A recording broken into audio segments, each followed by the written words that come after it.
Então vamos ao capítulo 21 de Juízes. A ruína de Jabes Gileade.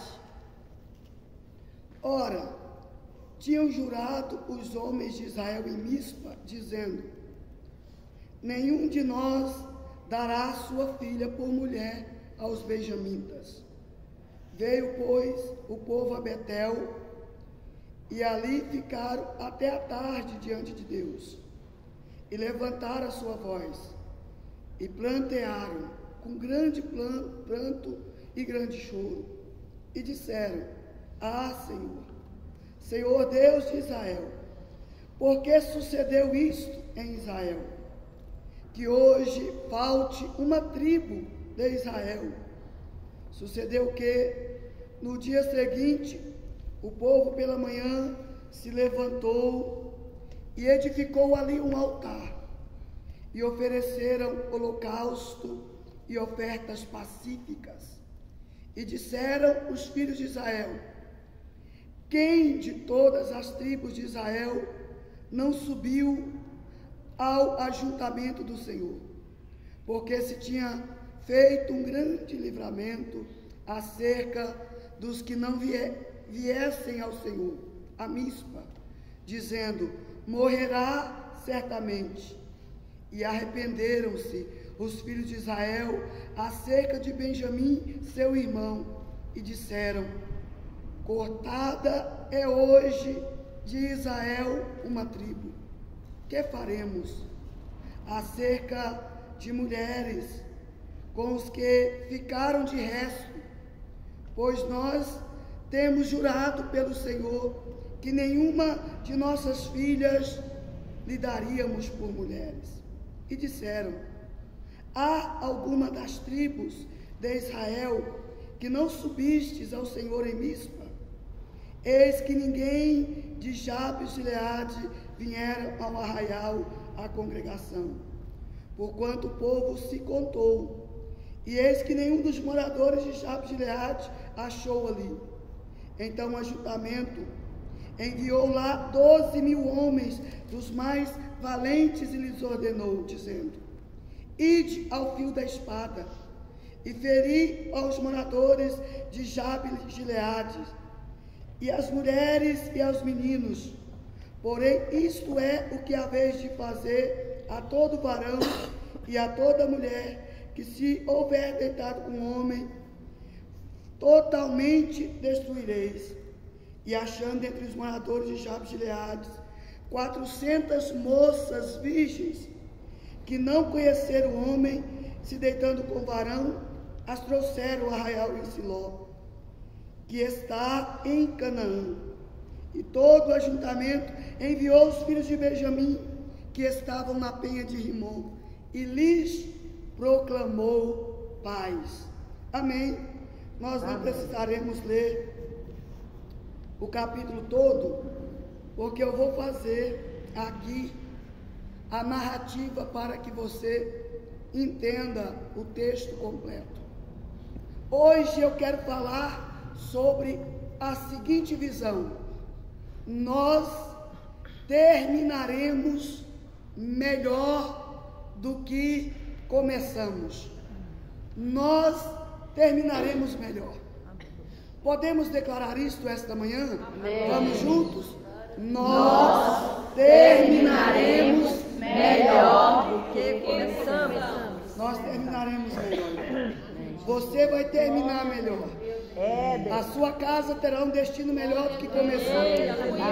A sua família terminará melhor. Seus filhos terminarão melhores. Seus netos terminarão melhores. Nós terminaremos melhores. Eu declaro segundo a palavra. Nós terminaremos melhores. Isso não é uma palavra lançada ao vento. Isso aqui não é uma palavra liberada apenas de boca humana. É uma palavra profética. Veja como está terminando os filhos de Israel no dia dos juízes. Não estão terminando bem. O cenário para quem veio, não veio na quinta, na sexta-feira, é esse.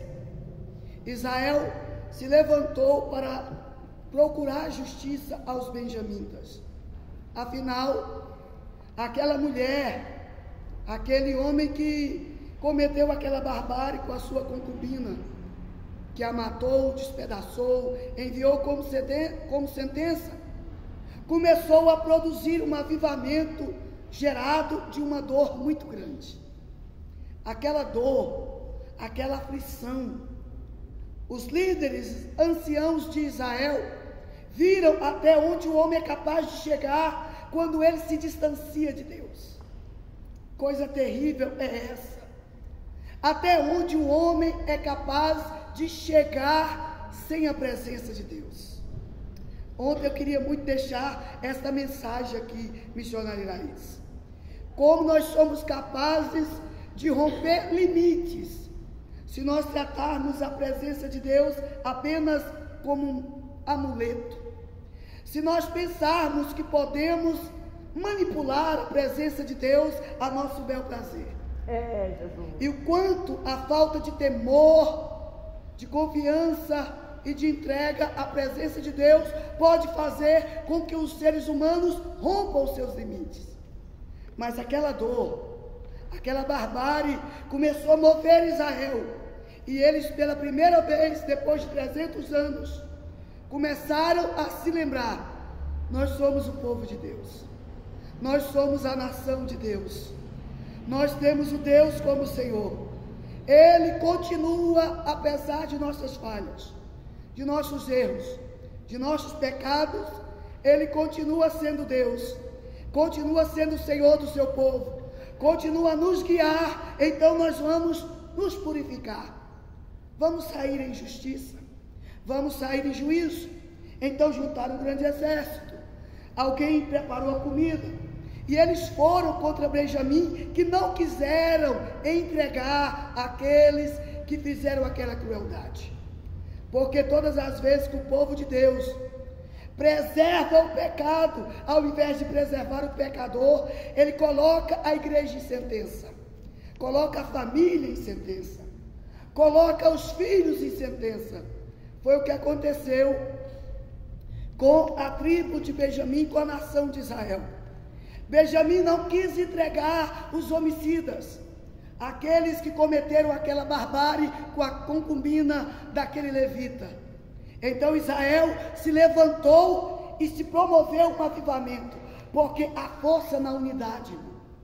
A unidade é capaz de fazer coisas extraordinárias.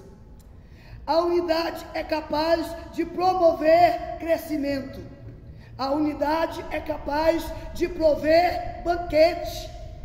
A unidade é capaz de prover livramentos. Mas a unidade também, para o lado ruim, ela é capaz de promover tragédia.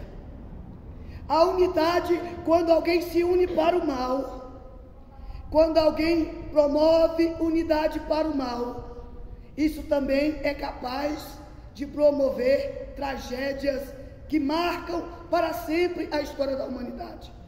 Nós temos alguns exemplos de como a humanidade, quando se une para o mal, nós temos hoje, basta olhar as redes sociais, quando ela se une para o mal, quanta tragédia ela é capaz de provocar e gerar em uma nação. Assim foi a nação de Israel. Eles vieram contra os benjamitas. A primeira vez, os benjamitas eram fortes, tinham um exército forte, milhares deles foram mortos. E eles então lembraram: nós vamos orar. Voltaram-se para Deus, oraram e fizeram um voto: dos que escaparem da tribo de Benjamim, nós jamais faremos com ele uma aliança. Das nossas filhas, ninguém se casará com eles. Da nossa descendência, ninguém se unirá a eles, a fim de que o mal seja extirpado. Então o que acontece? Deus os abençoa, manda eles irem, e a matança é sangrenta, é terrível, é arrasadora. Se você pensar que é irmão matando irmão, piora. Se você pensar que é o povo contra o seu próprio povo, ainda dói mais. Se você pensar que é a nação de Deus contra os próprios filhos de Deus, ainda dói mais. Faz a gente pensar no hoje. Se nós nos levantarmos para a unidade, para o bem, o Senhor nos fará conquistar a terra. E quem é que poderá barrar a marcha de uma igreja unida? Mas se a gente levantar para ferir uns aos outros, grande também será a dor e o lamento. A nação de Israel veio contra a tribo de Benjamim. E se eu te contar, eles quase a destruiu totalmente. Naquele tempo havia uma estratégia de guerra. Quando se quer destruir o mal, o que eu destruo? Aqueles que promovem o mal. Contra quem eu venho? Contra aqueles que promovem o mal. Então, se eu quero extirpar esta herança maldita, eu vou arrancar daqui esse povo. E o que eles fizeram? Destruíram quase que totalmente a Benjamim. Matou mulheres, crianças, animais, extirpou. Quando eles olharam, havia sobrado apenas poucos homens. Quando eles caíram em si, quando eles olharam a barbárie, o que eles estavam promovendo não era justiça. O que eles estavam promovendo era uma guerra insana, movidos pelo sentimento de justiça, mas sem a direção de Deus.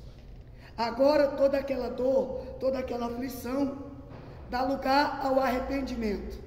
É por isso que eu digo que nós iremos terminar melhores.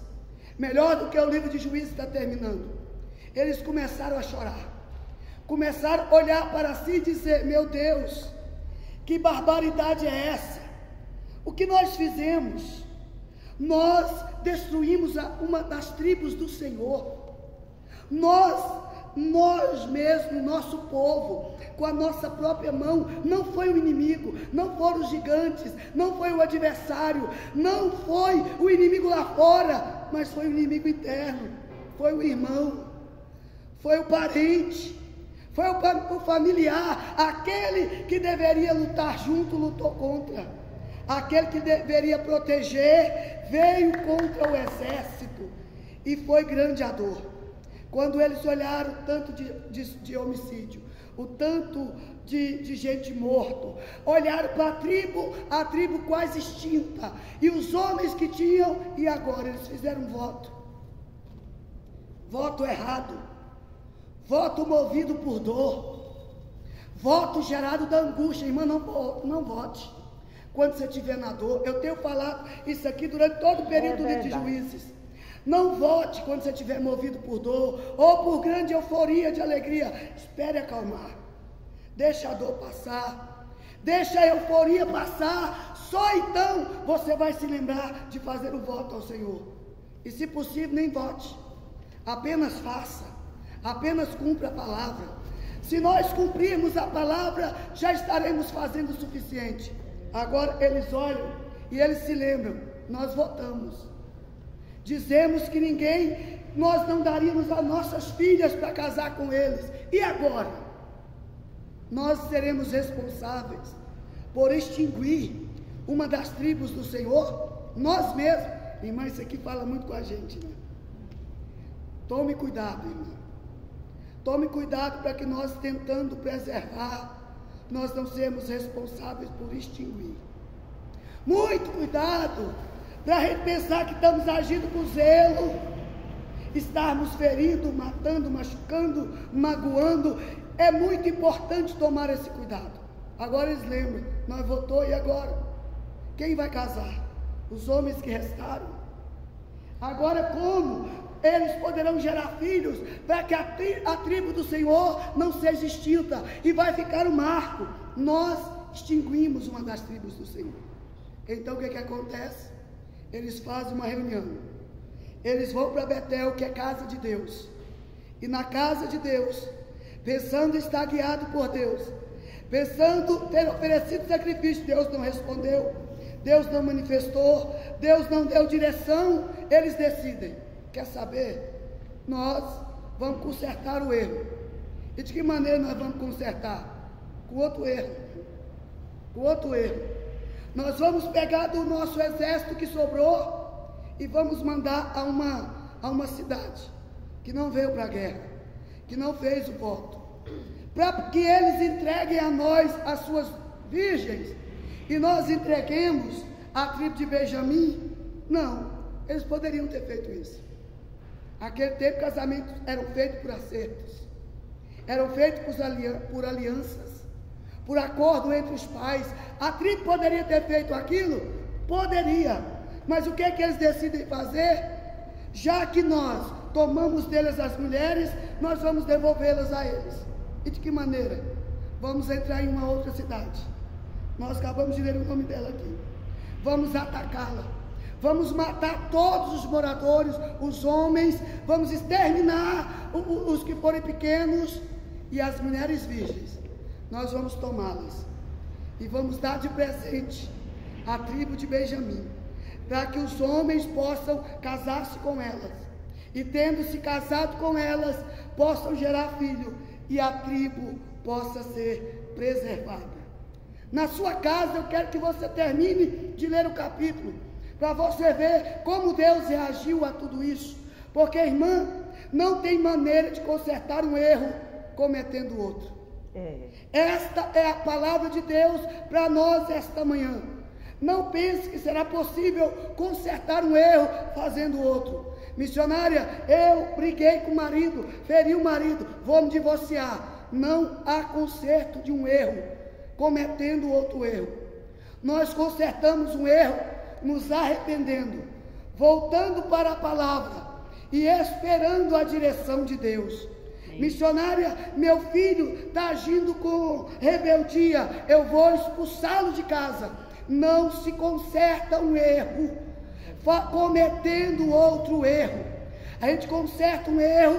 Se o seu filho está assim, entre em oração, clame a Deus, ore com ele, por ele, em favor dele, faça campanha, faça propósito. Missionária, não está adiantando, faz de novo. A gente não conserta um erro cometendo outro erro. Não faça uma coisa dessa.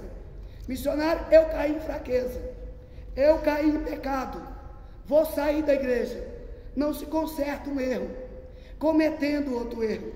Missionário, eu estou fraca, eu estou frágil, eu cometi pecado, agora eu me sinto suja.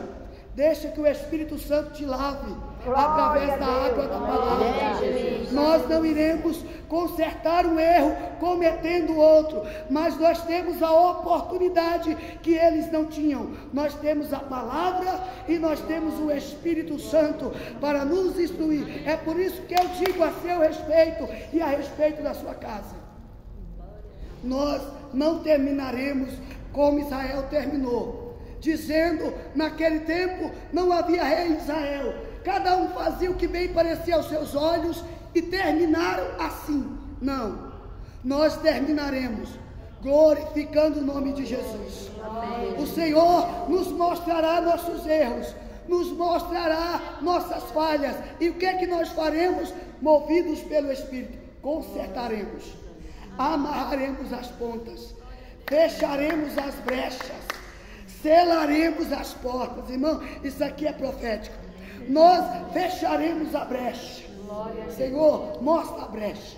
É mesmo, Jesus. Ora, mas nós já vamos orar. Eu sinto que tem brecha aberta aqui esta manhã, mas o Senhor te diz, Ele vai te ajudar a fechar as brechas. Nós fecharemos a brecha e consertaremos o erro, e o nome de Jesus será glorificado. Agora nós vamos orar.